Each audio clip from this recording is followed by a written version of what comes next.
आपण पाहत आहोत जनकार्य न्यूज, जनतेच्या न्याय हक्कासाठी लढणारं एकमेव न्यूज चॅनल जनकार्य न्यूज।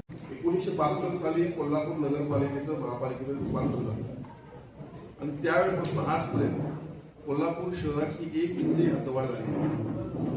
हद्दवाढ ही एक नैसर्गिक प्रक्रिया आहे।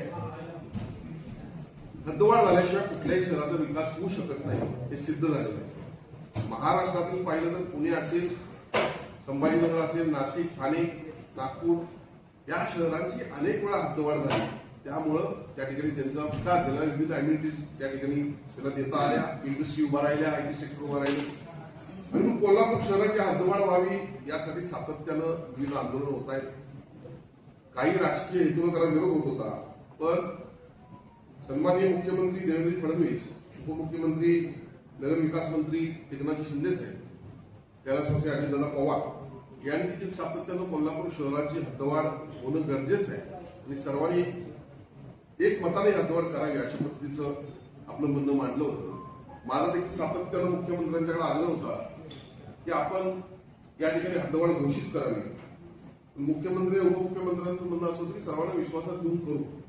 त्या पद्धतीनं मला वाटतं जुलै 2024च्या पावसाळी अधिवेशनामध्ये सर्वांचं एकमत झालं आणि हद्दवाढ करण्याचा निर्णय झाला। पण जानेवारी 2026 मध्ये कोल्हापूर महापालिकेची निवडणूक असल्यामुळे आणि 6 महिने अगोदर हद्दवाढ करण्यात नियमाला येत नसल्यामुळे त्या हद्दवाढ निवडणुकीनंतर करण्याचा निर्णय झाला। पण दुसरी एक अडचण आता अशी निर्माण झाली की लोकसंख्या जनगणनाचे जो प्रकार जनगणनाची सुरुवात देशाची त्यामध्ये जनगणना पूर्ण होत नाही तोपर्यंत हद्दवाढ कुठल्याही शहराची करता येत नाही असा एक विषय आहे आणि त्यामुळं गेले अनेक दिवस याविषयी संभ्रम व्यवस्था होती, अवस्था होती, जिल्ह्यामध्ये असेल, शहरामध्ये असेल आणि म्हणून जिल्ह्यातील किंवा शहरातील नागरिकांना यामध्ये आपल्याला काही काय कळावं यासाठी मी लक्षवेधी दाखल केली होती आणि या लक्षवेधीमध्ये सन्माननीय मंत्री श्रीमती माधुरी मिसाळ यांनी स्पष्टपणे सांगितलेलं आहे